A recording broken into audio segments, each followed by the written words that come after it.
Chapter 7. Money Thicker Than Blood.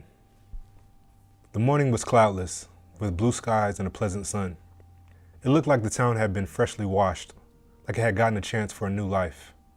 However, the tranquil scenery was not on Sandy Lopez's mind as his car stopped in Soapy Wash Laundromat's parking lot. The laundromat was a clandestine place of business for Sandy that did not need to be documented. Sandy arrived early that morning for a meeting with his nephew, AJ Black.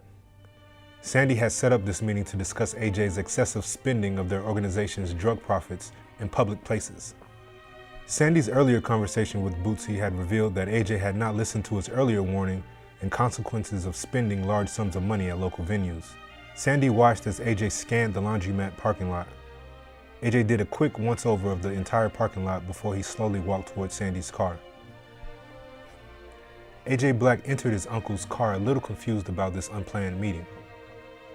AJ operated as Sandy's money launderer for his drug operations. He was also Sandy's nephew, his youngest sister's son.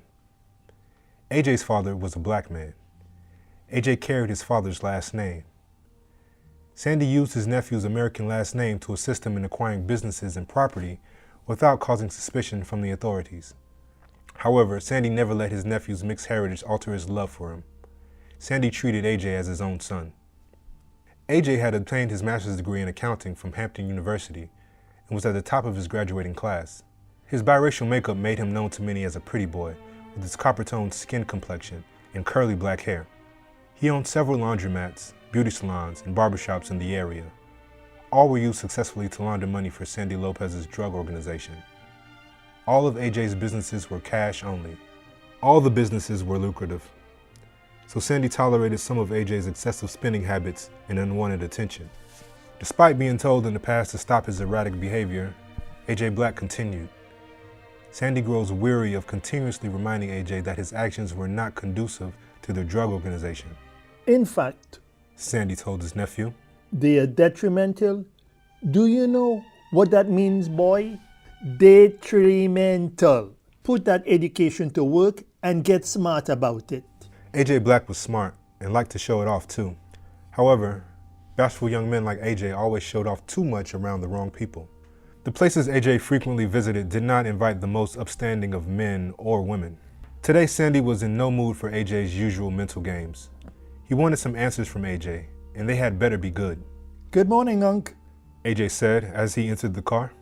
Why are we meeting so damn early in the morning? There's still frost on the car windows. Sandy Lopez waited before answering. He usually waited to see if his nephew would think before he spoke. However, AJ clearly had not learned any lesson. Your black side of you is starting to show. We Mexicans get up early. We try to get our work done before it gets too hot as the day progresses, said Sandy. Wow, Unc. AJ got defensive. Sandy did not like it when AJ did not listen. You're starting to sound a little racist to me. AJ continued. Anyway, what is up? We both know that everything is going as planned with the businesses. I will have the $400,000 you gave me yesterday cleaned up by this Friday. All the funds will be deposited next week during our usual monthly bank runs, explained AJ. Sandy Lopez sighed. Damn it. You cannot take a joke, nephew. No, I'm not racist. Hell, I am looking for a black woman now to have a baby, Sandy said, trying to ease the tension. You know, I think black mixed with other race always makes beautiful kids, he said, giving his nephew a pat on his shoulder. Now, let's talk about making it rain again at the Gentleman's Club. AJ's facial expression became serious. He prepared for what was coming. I told you before that you cannot flash your wealth around in a small city like this. It would cause too much attention from the police officers or even the federal government. Hungry niggers will target you to rob. Consider this my last warning, Sandy barked. Uncle, I just need to blow off some steam. AJ spoke like a child justifying themselves to their parents.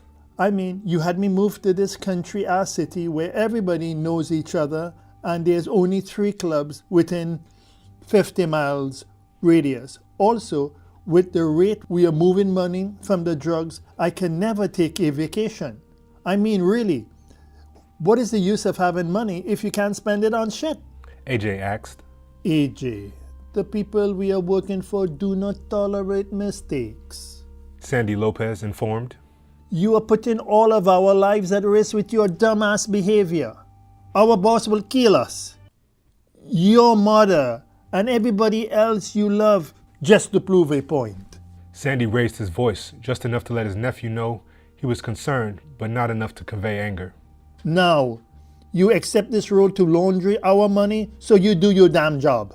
Uncle, it is hard to explain to the bank how our business can generate over $800,000 per month in profit without causing suspicion. That is profit, Uncle, not the total.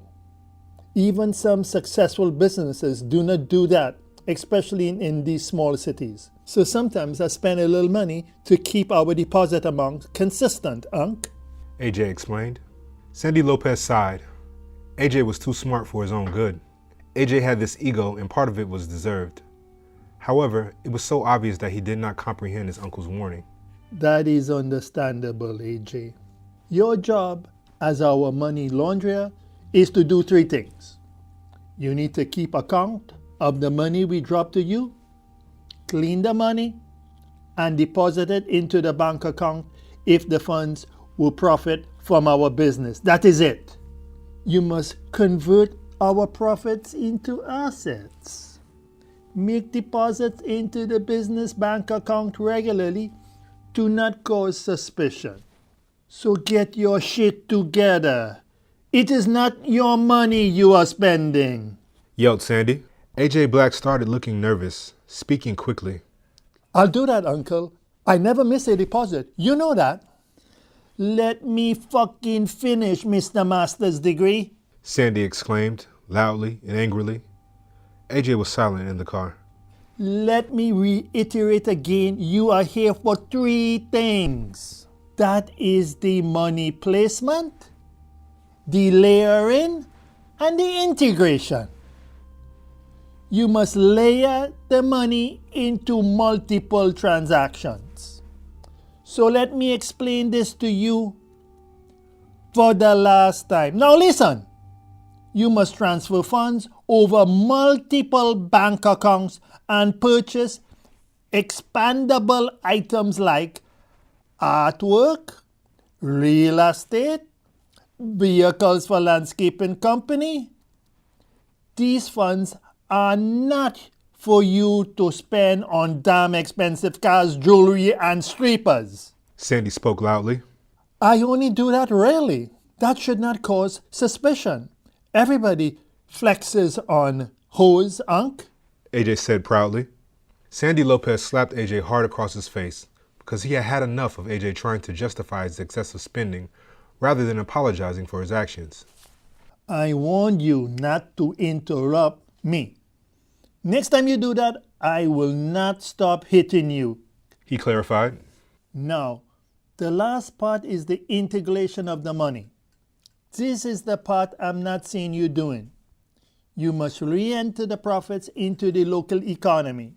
Invest in local companies or start a bogus charity. In fact, start a charitable organization immediately and place us on the board of directors. By doing this, you can legitimately spend copious amount of money because we can give ourselves large salary as board members. Dividends, AJ, dividends. This will justify our wealth to the authorities, understand? Asked Sandy. AJ Black waited before answering, his face showing a clear smugness and anger. However, he was trying to hide it. May I talk now, Uncle? AJ asked and Sandy nodded in approval. I understand completely now. I will start the paperwork for a non-profit charity today. I will not let you down, said AJ Black. You better not fuck this situation up, nephew, Sandy Lopez said to him. For all our sakes. Sandy sighed, looking out towards the road, seeing all the cars coming and going. A few cars have now started to park in the laundromat parking lot. Both knew it was time to end their meeting. Now get out of my car. Ponte las pilas. I have a landscaping job to go and do, said Sandy. A.J. Black left his uncle's car and walked towards his office located at the rear of the laundromat. He went in and watched his uncle leaving the parking lot through his office window. Once A.J. was sure that his uncle was far enough away from the parking lot, he immediately made a phone call. Did you folks hear all that? A.J. asked on the phone. He did not wait for a response. I hope that is enough evidence for you. Now you people promise that my mother and I will not be charged with any crimes, right? Someone spoke on the other end, and A.J. nodded to himself in agreement. Okay, I will see you later tonight. Bye. A.J. said as he hung up the phone. A.J. could not help but wonder how he got himself into this terrible situation. However, it was too late to return to a life of normalcy that he once had.